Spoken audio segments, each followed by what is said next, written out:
Сәлеметсіздер ме? Менің аты-жөнім Асаналиева Меруерт Мадалиевна. Мен Түркістан облысы Келес ауданы номері 7 жалпы орта білім беретін мектебінің қазақ тілі мен әдебиеті пәні мұғалімімін. Бүгінгі сабағымыздың тақырыбы Шолпанға көшкен ауыл. Осы сабағымызда қол жеткізілетін оқу мақсаттары жанрлық және стильдік ерекшеліктеріне сай көркемдегіш құралдарды орынды қолдана отырып шағын әңгіме құрастырып жазу және сөйлем соңында және сөйлем ішінде қойылатын тыныс белгілерін даралаушы және ерекшелеуші дұрыс қолдану. Ал енді назарымызды мына суретке аударсақ, бұл қай ғаламшар? Ол туралы не білесіздер?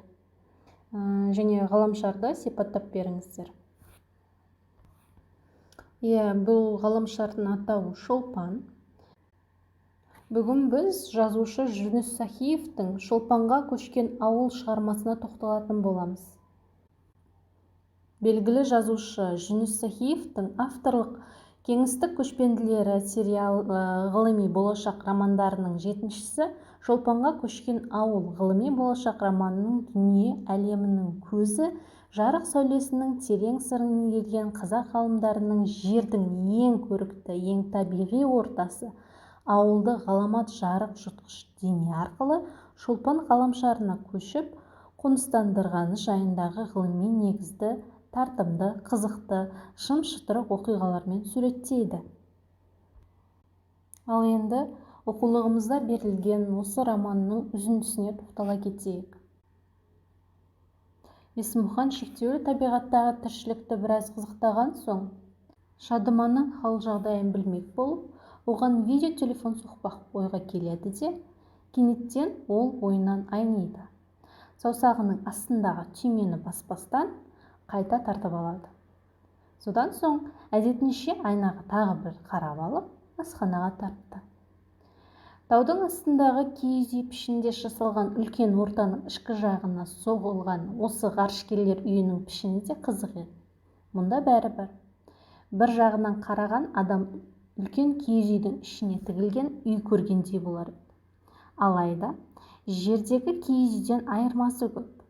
Біріншіден, бұл үйдің материалы басқа, мықты тастан жасалған. Екіншіден, ішкі жағы суытылған. Бір ғажабы, мұнда жердегі сияқты жылу жүйесін жүргізудің қажеті жоқ. Үйдің төбесі тұсынан Шолпанның 500 градустық ыстығы білініп тұрады. Мұндағы ең басты нәрсе тоңазытқыш, онсыз күн жоқ. Егер бөлмелерде тоңазыту жүйелері болмаса, адамның өмір сүруі қиын. Бөлменің үш жағы жылытылғандай етіліп, үйге тән сәнделгенімен, олардың ара-арасымен суыту жүйелері өтеді. Қысқасы, сол жүйелер іске қосылғанда іште тамаша жағдай орнайды. Температура да 18 пен 23-тің арасында болады. Ылғалдылық та 30 пен 60% шекарасынан аспайды. Ал енді осы мәтінге қатысты мына сұрақтарға жауап беріп өтейік. Мәтіннің стилі, тақырыбы, құрылымы, тілдік ерекшеліктері бір-бірімен байланысты екенін қалай дәлелдеуге болады? Шектеулі табиғат тіркесінің мәнін қалай түсінесің? Мәтінде Шолпан мен жер ғаламшарларының ерекшеліктерін дәлелдейтін қандай деректер бар? Сұрақтарға жауап бергеннен кейін мәтіндегі үтірдің неліктен қолданылғанын талқылаңдар. Қою қаріппен жазылған сөздерден соң үтірдің не себепті қойылғанын түсіндіріп өтіңдер. Тақырып түсінікті болса, осы тақырып бойынша шағын әңгіме жазыңыздар. Әңгімедегі жалпы сөздердің саны 80-100 сөз аралығын құрауы керек. Ал енді осы күн жүйесіне қатысты бірнеше қызықты деректерге тоқталып өтейік. Бірінші, Сатурн ғаламшарын өте үлкен бір суға салса, ол жүзіп жүрер еді, себебі оның тығыздығы судың тығыздығынан да аз. Екінші, сіз жарық жылдамдығымен ұша алсаңыз, біздің галактиканы айналып шығу үшін сізге 100.000 жыл қажет болар еді. Үшінші, Орион шоқжұлдызының сол жағында орналасқан Бетельгейзе атты жарық жұлдызында күннің орнына қойса, ол жерді, Марсты және Юпитерді жұтып кетер еді. Оның диаметрі күннен 1000 есе үлкен. Ғалымдардың болжамынша, ол 2-3 мың жылдан кейін жарылуы тиіс. 2 айға созылатын қуатты жарылысты жер бетінен ешбір құралсыз-ақ көруге болады. Төртінші, жарық күннен бізге дейін 8 минут жүріп келеді. Яғни біздің дәл қазір көріп тұрған күніміз осыдан 8 минут бұрынғы күн. Ол 4 минут бұрын жарылып кетсе, біз оны дәл сол сәтте білмес едік. Бесінші, күн жүйесіндегі барлық ғаламшарлардың салмағынан Юпитердің салмағы ауыр. Алтыншы, күннің салмағы бүкіл күн жүйесіндегі денелердің салмағының 99,86% құрайды.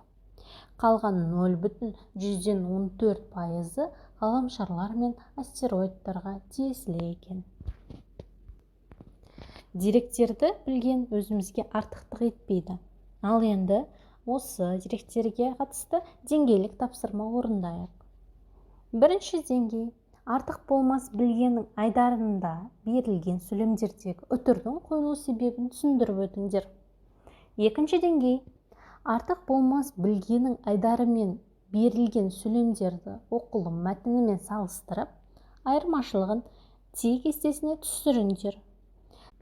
Даралаушы, ерекшелеуші тыныс белгілерін ажыратыңдар. Үшінші деңгей, осы мәліметтер туралы сұхбат құрып, сезімдеріңді эмоциялы сөйлемдермен беріңдер.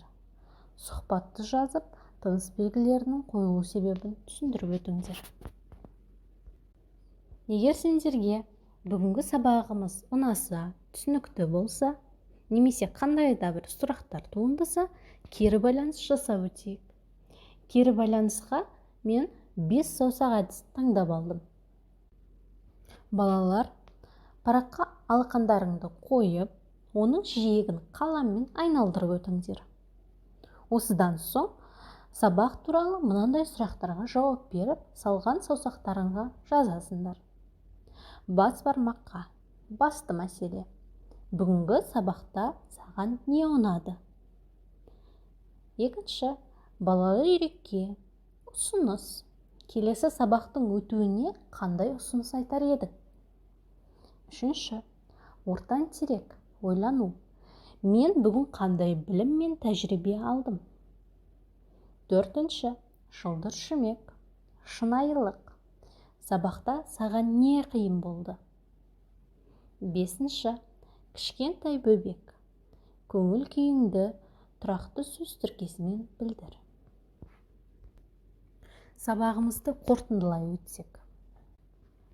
Ғылыми идеясы адамзат болашағына ортақ 1974 жылы жазылған бұл ғылыми болашақтық романда айтылған ғылыми идея бүгінде өмірге ене бастаған екен. 2002 жылы Австралия ұлттық университетінің ғалымдары лазер сәулесі мен заттарды да, тіріні де секундтың бір бөлшегінде уақыттың ішінде лазер сәулесімен бөлшектеп жіберіп, сол уақыт ішінде екінші жерге қалпына келтіруге болатынын тәжірибе жүзінде дәлелдеген екен. Шығармада айтылған жер ғаламшарынан таң алдында, күн батар алдында да аспанда жарық жұлдыздай жарқырап тұратын шолпан ғаламшарын білмейтін саналы адам баласы жоқ шығар. Осымен сабағымыз түсінікті болатын болса, сендерге үй тапсырмасына 4-ші тапсырманы беремін. Сау болыңдар.